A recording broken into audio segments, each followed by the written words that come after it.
स्वागत है आप सभी का। म्हारो राजस्थान देख रहे हैं आप सबके साथ मैं हूं प्रियंका राय। बुलेटिन की शुरुआत इस वक्त मिल रही सबसे बड़ी खबर से करेंगे। कोरोना पर आज समीक्षा बैठक होगी। प्रधानमंत्री नरेंद्र मोदी ये समीक्षा बैठक करेंगे। दोपहर में उच्च स्तरीय समीक्षा बैठक की जाएगी। दुनिया में बता दें कि एक बार फिर से कोरोना को लेकर हाहाकार मचा हुआ है। कई देश में एक बार फिर से कोरोना के आंकड़े तेजी से बढ़ रहे हैं, जो लोगों को डराने लग गए हैं। इसी को लेकर भारत में नए वेरिएंट के भी 4 मरीज मिले हैं, जिसे लेकर केंद्र सरकार अलर्ट मोड पर है और आज इसे लेकर एक अहम बैठक की जाएगी। प्रधानमंत्री नरेंद्र मोदी की अध्यक्षता में उच्च स्तरीय समीक्षा बैठक की जाएगी। कोरोना को लेकर भारत में क्या कुछ हालात है, देश में क्या कुछ स्थिति है, इसे लेकर प्रधानमंत्री नरेंद्र मोदी बैठक करेंगे। तो दोपहर में ये उच्च स्तरीय बैठक की जानी है, जहां पर खुद पीएम मोदी कोरोना को लेकर समीक्षा करेंगे। तो भारत में भी नए वेरिएंट के 4 मरीज मिल चुके हैं, जिससे लेकर अब केंद्र सरकार और भी ज्यादा अलर्ट हो चुकी है। इससे पहले स्वास्थ्य मंत्री ने एक बैठक की थी और इसके बाद दिशा निर्देश जारी किए गए थे कि पब्लिक प्लेस पर आपको मास्क का प्रयोग करना है, सैनिटाइजर का प्रयोग करना है, सोशल डिस्टेंसिंग की पालना करनी है। और इसी बीच जब 4 केसेस मिल गए हैं नए वेरिएंट के भारत में, तो इसे लेकर आज प्रधानमंत्री खुद उच्च स्तरीय बैठक करेंगे और कोरोना को लेकर समीक्षा की जाएगी। तो आपको बता दें, विश्व के कई देश ऐसे हैं, खासतौर पे अगर बात करें चीन की, जहां से कहा जाता है कि ये वायरस फैला था, वहां पर इस वक्त कोरोना वायरस कहर बरपा रहा है। बड़ी संख्या में चीन में अस्पतालों में मरीज पहुंच रहे हैं कोविड के, और इसके साथ ही मौत का जो आंकड़ा है वो भी चीन में लगातार बढ़ रहा है, जिसे लेकर इस वक्त सरकार अलर्ट है और आज इसी को लेकर एक समीक्षा बैठक की जाएगी। तो एक बार फिर से स्थिति खराब ना हो, क्योंकि इससे पहले जब कोविड फैला था तो सभी ने देखा किस तरीके से हालात खराब हो गए थे।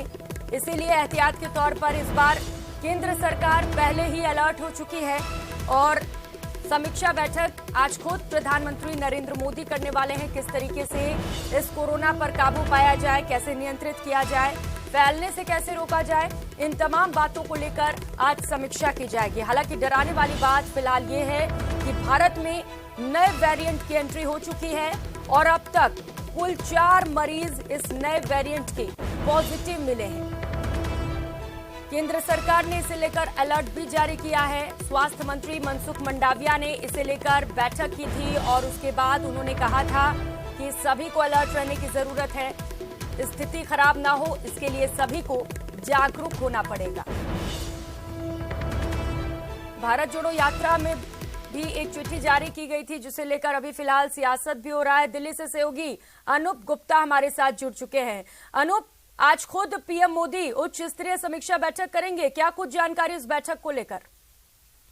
देखिए, आपको बता दूं कि जिस तरीके से दुनिया के कई देशों में, खासतौर पे चाइना में जो मामले बढ़ रहे हैं कोरोना के, उसको लेकर केंद्र सरकार काफी गंभीर है और हमने देखा कि पिछले कई दिनों से स्वास्थ्य मंत्रालय लगातार समीक्षा बैठक कर रही है। आज खुद प्रधानमंत्री नरेंद्र मोदी ने कमान संभाला है। दोपहर को एक हाई लेवल बैठक प्रधानमंत्री नरेंद्र मोदी करेंगे और इस बैठक में स्वास्थ्य मंत्री, स्वास्थ्य सचिव और तमाम जो कोरोना से जुड़े हुए एक्सपर्ट हैं, कोरोना टास्क फोर्स जो बनाए गए थे उसके जो सदस्य हैं, वो सभी इस बैठक में मौजूद होंगे और इस पर चर्चा की जाएगी कि अभी देश कितना तैयार है इस वेरिएंट को लेकर, वेरिएंट से निपटने को लेकर के, और आगे क्या और आगे एहतियाती कदम उठाया जा सकते थे। इन तमाम मसलों पर आज प्रधानमंत्री नरेंद्र मोदी खुद बैठक करेंगे और इसका जायजा लेंगे।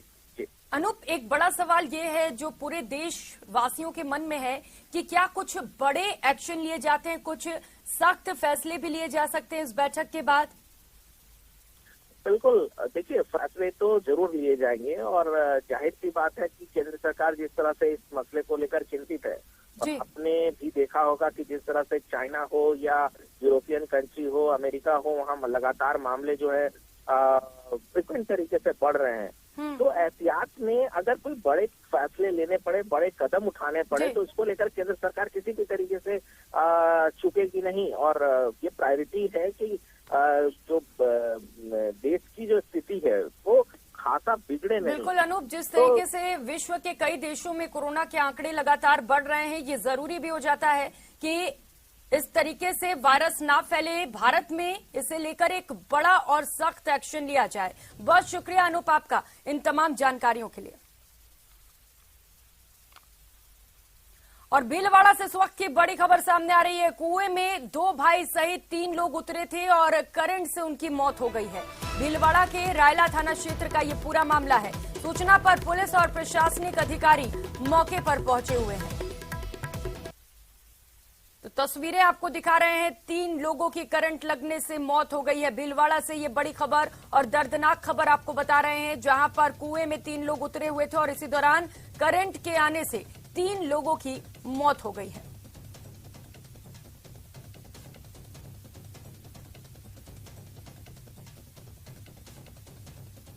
राहुल कौशिक सहयोगी हमारे साथ जुड़ चुके हैं, ज्यादा जानकारी देंगे। राहुल, कैसे हुआ यह हादसा? जी, भीलवाड़ा जिले के रायला थाना क्षेत्र का यह मामला है। जोधरास ग्राम पंचायत का मामला है। जब एक भाई कुएं में उतरा था, कोई मशीनी उपकरण या फिर बोरिंग कह लें अपन, कैसा कुछ ठीक करने के लिए, लगाने के लिए जब उतरा था तो उसे करंट लग गया था। उसके बाद उसका भाई जब उतरा तो उससे भी वो भी करंट की चपेट में आ गया और एक अन्य व्यक्ति उनको बचाते हुए वो भी करंट की चपेट में गया। लगातार 3 मौतें उस गाँव ने देखी। गाँव का माहौल अभी गमगीन है और जब ये घटनाक्रम सामने आया तो गाँव वाले कुएं के आसपास भारी भीड़ इकट्ठा हो गई थी। पुलिस प्रशासन और प्रशासनिक अधिकारी वहां मौके पर पहुंच चुके थे। देर रात एसडीआरएफ टीम ने पहुंच के शवों को बाहर निकाला है। एफएसएल टीम को भी बुला लिया गया था। अभी शवों को मोचरी में रखवाया गया है, उनका पोस्टमार्टम किया जाएगा। हाल फिलहाल मोचरी के बाहर भी गांव वालों की भीड़ है और बाकी जो अधिक जानकारी है वो पोस्टमार्टम के बाद सामने आ पाएगी। ठीक है राहुल, पोस्टमार्टम रिपोर्ट जब सामने आएगी उसके बाद आपसे और भी ज्यादा जानकारी लेंगे। बहुत शुक्रिया आपका इन तमाम जानकारियों के लिए।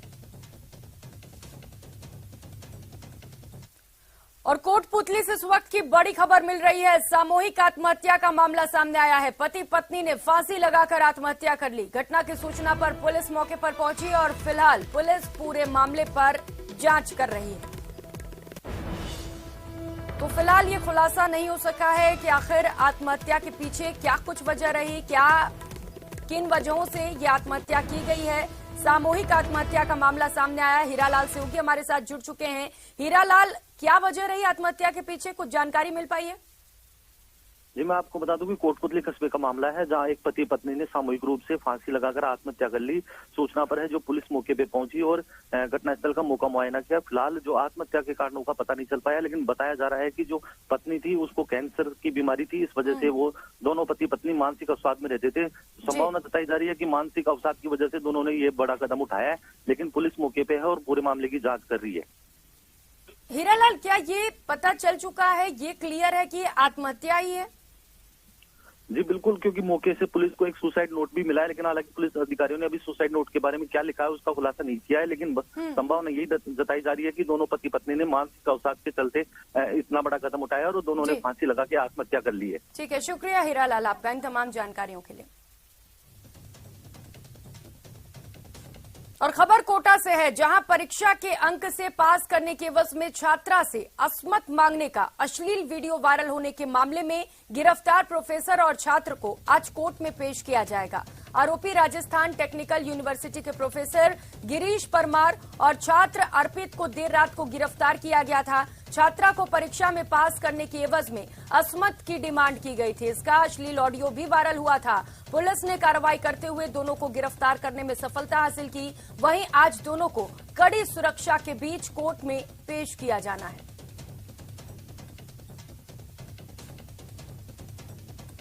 कोटा से एक खबर आपको बता रहे हैं, जहां पर अच्छे अंक से पास करने के एवज में छात्रा से अस्मत मांगी गई थी और इसका एक अश्लील वीडियो भी वायरल हुआ था।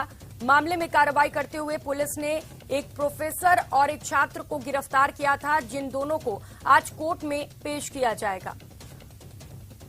ओम प्रकाश सहयोगी हमारे साथ जुड़ चुके हैं। ओम प्रकाश, आज कोर्ट में पेशी की जानी है, क्या कुछ जानकारी से लेकर? देखिए, दोनों आरोपियों को कड़ी सुरक्षा के बीच कोर्ट में पेश किया जाना है। गिरीश अग्रवाल जो प्रोफेसर हैं, अर्पित अग्रवाल जो छात्र हैं, उनके दोनों के बीच एक अश्लील ऑडियो वायरल हुआ था। उसमें पूरा जो है रैकेट जो यूनिवर्सिटी परिसर में चल रहा है उसका खुलासा उन ऑडियो में हुआ है। फिलहाल दोनों के खिलाफ गंभीर धाराओं में मामला दर्ज होने के बाद देर रात को पुलिस ने कार्रवाई करते हुए दोनों आरोपियों को गिरफ्तार कर लिया है। लेकिन ये कहा जा सकता है कि गुरु और शिष्या के जो रिश्ते को कलंकित करने का एक कोचिंग नगरी में मामला आया, और बहुत बड़ा मामला इसलिए कहा जा सकता है कि छात्रों को जो स्टूडेंट है, छात्रा को उपलब्ध करवाने, कमरे तक उपलब्ध करवाने के लिए किस तरह से एक घिनौना और खेल खेला जा रहा था। इस पूरे मामले का पर्दाफाश तब हुआ जब छात्राएं पुलिस थाने तक पहुंची, अश्लील ऑडियो वायरल हुआ। फिलहाल ये कहा जा सकता है कि कड़ी सुरक्षा के बीच इनको कोर्ट में पेश किया जाना है। लेकिन इसके ऑडियो वायरल होने के बाद, छात्रा द्वारा मामला दर्ज होने के बाद शहर भर में आक्रोश है। कल आधा दर्जन इलाकों में अलग अलग छात्र संगठनों ने, छात्रों ने, अभिभावकों ने ये कहा जा सकता है कि आक्रोश जताया था, पुतला फूंका था, नारेबाजी की थी, प्रदर्शन किया था। और आज फिर जब कोर्ट में पेश किया जाना तो पुलिस अलर्ट है। कई उनके साथ अनहोने की आशंका इस तरह से हो सकता है, कुछ मारपीट जैसी संभावना भी बन सकती है, क्योंकि आक्रोश लोगों में भारी है। ये जो प्रोफेसर, इसका हालांकि विवादों से पुराना नाता रहा है, लेकिन छात्राओं के साथ इस तरह की अश्लील हरकत, इस तरह का जो प्रयास, उनके साथ शारीरिक संबंध बनाने का, दबाव बनाना, टेस्ट में पास करने की एवज में अशपथ मांगने का जब मामला सामने आता है तो निश्चित रूप से जो गुरु और शिष्य का रिश्ते को तो कलंकित होता है, लेकिन कोचिंग नगरी में भी, विश्वविद्यालय परिसर में भी इस तरह के जब मामले सामने आते हैं तो निश्चित रूप से उस कोचिंग नगरी और विश्वविद्यालय में भी एक जो है दाग लगता है। फिलहाल ये कहा जा सकता है कि बिल्कुल ओम प्रकाश, शर्मसार कर देने वाली ये खबर है, जहां पर गुरु को भगवान से आगे भी रखा जाता है, भगवान से बड़ा दर्जा दिया जाता है, वहां पर गुरु इस तरीके की हरकत कर रहा है। और भी छात्राएं सामने आ सकती हैं ओम प्रकाश?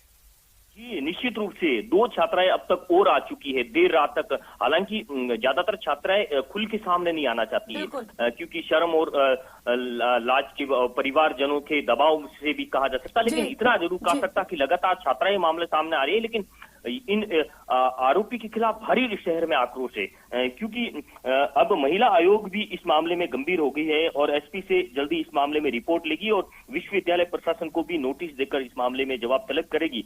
लेकिन तमाम मामलों में ये कहा जा सकता है कि किस तरह से इस यूनिवर्सिटी परिसर में खुले आम छात्राओं को अपने कमरे तक उपलब्ध करवाने के लिए एक छात्र के माध्यम से घिनौना खेल खेला जा रहा था। बिल्कुल प्रकाश, घिनौना खेल खेला जा रहा था। यहाँ पर आपके साथ जुड़े रहेंगे। इस बीच एक और बड़ी खबर कोटा से ही सामने आ रही है, दर्शकों को बता दें, जहां शहर के रंगबाड़ी इलाके में 5 साल की बच्चे के अपहरण की सूचना के बाद हड़कंप मच गया। देर रात अलर्ट हुई पुलिस ने मात्र 1 घंटे में ही बच्चे को दस्तयाब कर आरोपी को गिरफ्तार करने में सफलता भी हासिल की। उद्योगनगर थाने में एक व्यक्ति ने अपनी बेटी को भगा ले जाने का आरोप लगाते हुए रिपोर्ट दर्ज कराई थी। फिर उसी व्यक्ति ने देर रात को अपनी बेटी को भगा ले जाने का आरोप लगाते हुए युवक के घर पहुंचा और उसकी बहन का 5 साल का बच्चा उठाकर ले गया। 5 साल की मासूम के अपहरण की सूचना के बाद हड़कंप मच गया। पुलिस ने तत्परता दिखाते हुए मात्र 1 घंटे बाद ही उद्योगनगर इलाके से आरोपी को गिरफ्तार कर मासूम को दस्तयाब कर लिया। फिलहाल पुलिस आरोपी से पूछताछ कर रही है।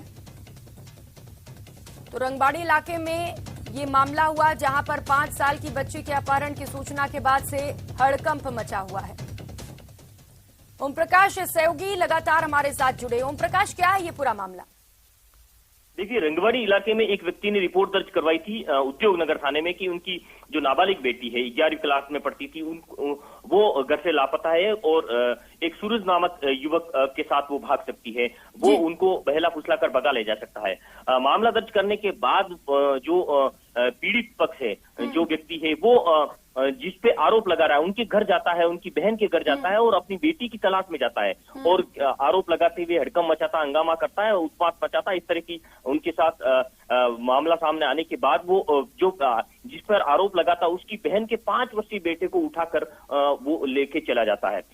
जो उठा के ले जाने वाला है उनके साथ अपना खुद का बेटा भी होता है। ये दोनों माँ बेटे उस बच्चे को लेकर भाग जाते हैं और जब पीड़ित मां अपने बेटे के अपहरण की सूचना पुलिस तक पहुंचाती है, शिकायत दर्ज करवाती तो पुलिस अलर्ट हो जाती, क्योंकि 5 वर्षीय मासूम बच्ची के अपहरण की सूचना के बाद निश्चित रूप से पुलिस महकमे में हड़कंप मचना लाजमी था। उसके बाद पुलिस ने 1-1.5 घंटे के अंदर ही आरोपियों को गिरफ्तार कर जो मासूम है बालक उसको दस्तयाब करने में सफलता हासिल की है। लेकिन ये कहा जा सकता है कि पुलिस की सतर्कता काम आई। हालांकि इन दोनों परिवारों के बीच पुराना विवाद बताया जा रहा है। पुराने विवाद को लेकर इस तरह की वारदात को अंजाम दिया। पुलिस ने तत्परता दिखाते हुए तुरंत एक्शन लिया और यही वजह है कि पुलिस को सफलता भी मिल सकी। बहुत शुक्रिया आपका इन तमाम जानकारियों के लिए।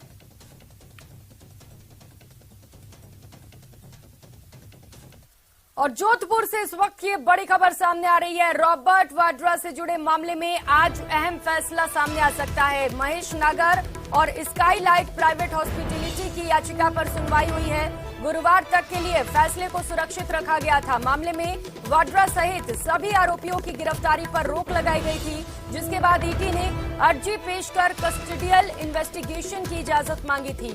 आज का दिन इस मामले में काफी महत्वपूर्ण हो सकता है। सभी की निगाहें कोर्ट के फैसले पर आ चुकी हैं। आज जस्टिस डॉक्टर पुष्पेंद्र सिंह भाटी की कोर्ट में अहम फैसला सुनाया जा सकता है।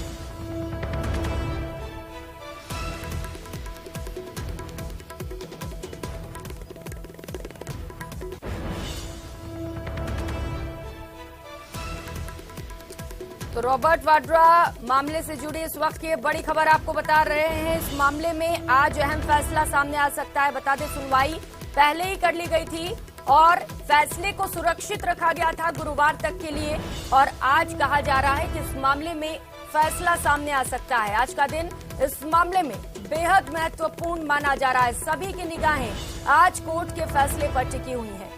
तो मामले में वाड्रा सहित सभी आरोपियों की गिरफ्तारी पर रोक लगी थी और ईडी ने अर्जी पेश कर कस्टोडियल इन्वेस्टिगेशन की इजाजत मांगी थी। चंद्रशेखर सेवगी हमारे साथ जुड़ चुके हैं। चंद्रशेखर, काफी महत्वपूर्ण आज का दिन वाड्रा केस से जुड़े। देखिए प्रियंका, निश्चित तौर पे आज का दिन जो है वो बहुत महत्वपूर्ण साबित होने वाला है, क्योंकि जो वाड्रा सहित उनके मां मॉरिस वाड्रा और लगभग 9 लोगों के खिलाफ जो है बीकानेर के कोलायत में जमीन खरीद फरोख्त के मामले को लेकर एक एफआईआर दर्ज हुई थी, जिसको बाद में सीबीआई ने टेकअप किया था और इसके बाद ईडी ने इस मामले में मनी लॉन्ड्रिंग की आशंका जताते हुए इस मामले को अपने हाथ में लिया था। जिसके बाद महेश नागर, जो कि वाड्रा की कंपनी से जुड़े हैं, वो और स्काईलाइट प्राइवेट लिमिटेड हॉस्पिटल जो है उस कंपनी ने यहाँ पे एक याचिका पेश की थी और इस याचिका पर सुनवाई करते हुए हाईकोर्ट ने सभी की गिरफ्तारी पर रोक लगा रखी थी। लगभग 82 से 83 जो पेशियां होने के बाद आज इस मामले में पूरी सुनवाई हुई और अब आज इस मामले में फैसला आना है, जो बहुत महत्वपूर्ण है। ईडी की तरफ से जो एक एप्लीकेशन दी गई थी, इसमें ये मांग की गई थी कि इन्हें गिरफ्तार कर इनसे पूछताछ की जानी प्रस्तावित है। इसको लेकर जो है आज तो महत्वपूर्ण फैसला आने वाला। जी, क्या लग रहा है चंद्रशेखर, वाड्रा को एक बार फिर से राहत मिलेगी? देखिए, सबसे बड़ा सवाल ही आज यह है कि आफत बढ़ेगी या राहत मिलेगी। कहीं ना कहीं जो है पूरे देशभर के साथ जो राजनीतिक गलियारों की जो नजरें जो आज हाईकोर्ट के गलियारे में टिकी हुई और इस फैसले का इंतजार जो है सभी लोग कर रहे हैं। जी बिल्कुल चंद्रशेखर, फैसले का इंतजार है और जैसे ये फैसला सामने आएगा आपसे फिर से अपडेट्स लेंगे। बहुत शुक्रिया फिलहाल आपका इन तमाम जानकारियों के लिए।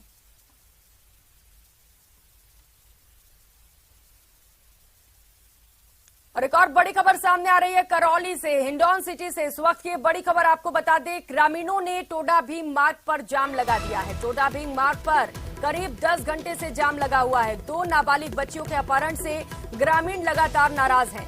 बदमाशों ने फाजिलाबाद से बच्चियों का अपहरण किया था और अपहरण कर जलसीन बांध के पास छोड़ दिया था।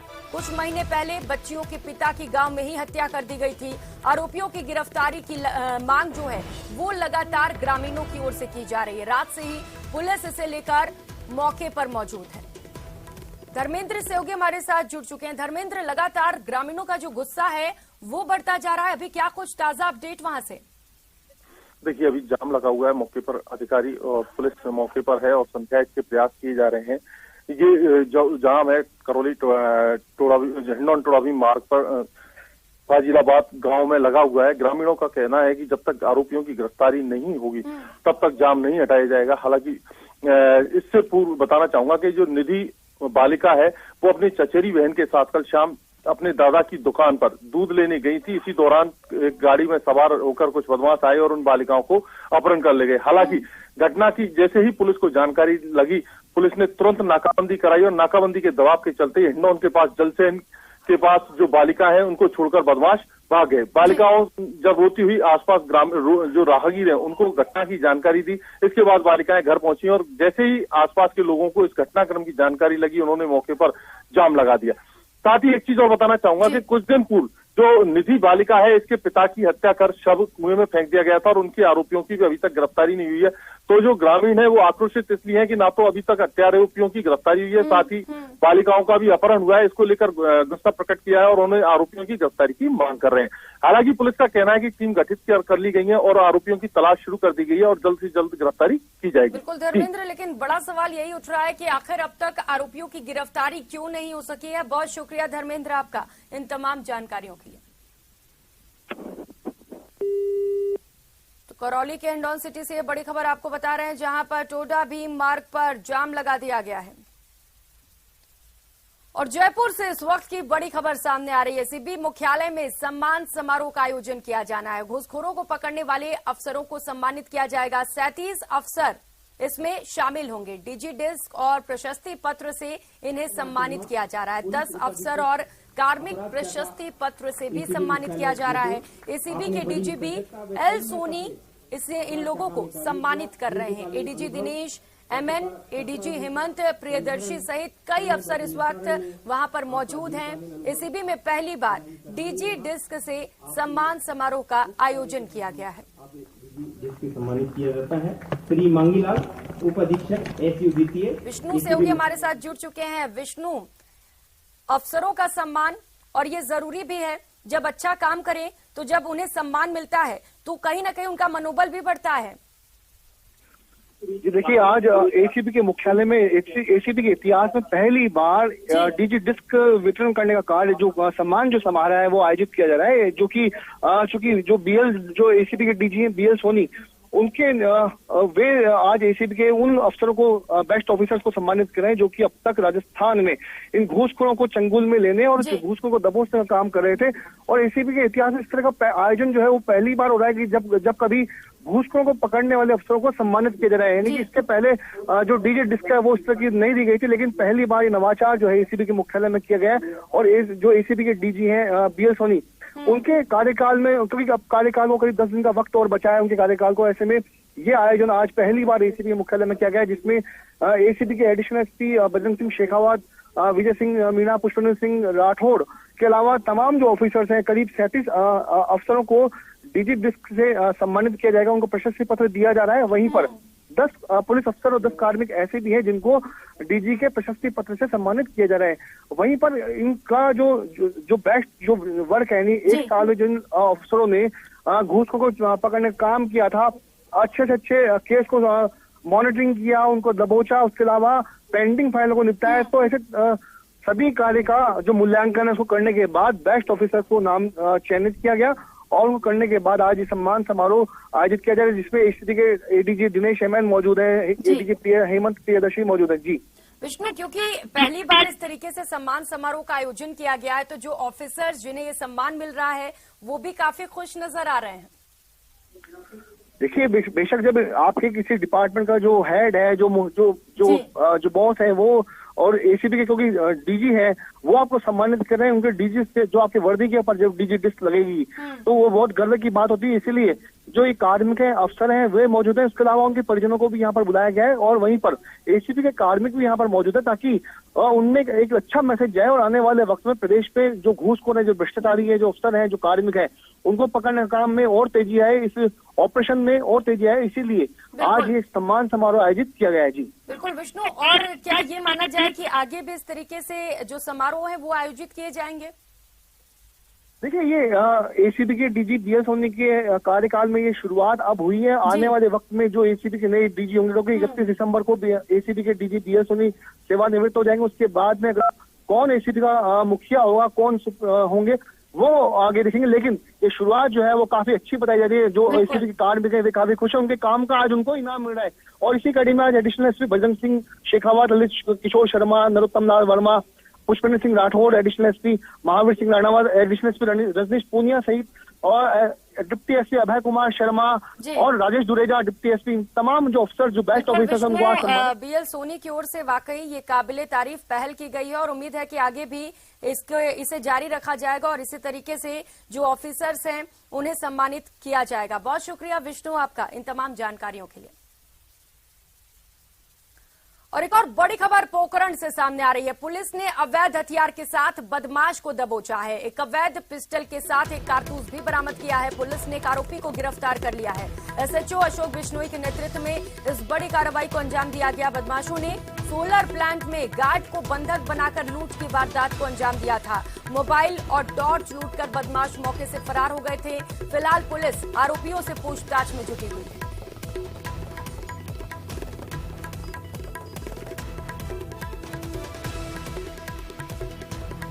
तो इस वक्त की बड़ी खबर पोखरण से आपको बता रहे हैं, जहां पर पुलिस ने अवैध हथियार के साथ बदमाश को दबोच लिया है। एक अवैध पिस्टल और एक कारतूस बरामद किए गए हैं। पुलिस ने आरोपी को भी गिरफ्तार कर लिया है। एसएचओ अशोक बिश्नोई के नेतृत्व में इस कार्रवाई को अंजाम दिया गया, जहां पर बदमाशों ने सोलर प्लांट में गार्ड को बंधक बनाकर उसके साथ लूटपाट की थी। जो गार्ड था उसके मोबाइल और टॉर्च लूटकर जो बदमाश था वो मौके से फरार हो गया था। फिलहाल पुलिस आरोपी से पूछताछ में जुटी हुई है और कई बड़े और अहम खुलासे होने की संभावनाएं जताई जा रही है। सावलदान रत्नू हमारे साथ सहयोगी जुड़ चुके हैं। सावलदान, एक बड़ी कामयाबी, पुलिस को पूछताछ जारी है और भी खुलासे संभव है क्या मामले पर? देखिए प्रियंका, लाठी पुलिस की ये बड़ी कामयाबी कही जा सकती है कि पिस्टल की नोक पर एक गार्ड को बंधक बनाया था और पुलिस ने पीछा करके इसको दबोच लिया है। पुलिस इस मामले में लगातार जो एसएचओ अशोक बिश्नोई वो पूछताछ कर रहे हैं। इस आरोपी के पास से एक पिस्टल और जिंदा एक कारतूस भी बरामद किया है। जी प्रियंका, ठीक है, शुक्रिया सावलदान आपका इन तमाम जानकारियों के लिए।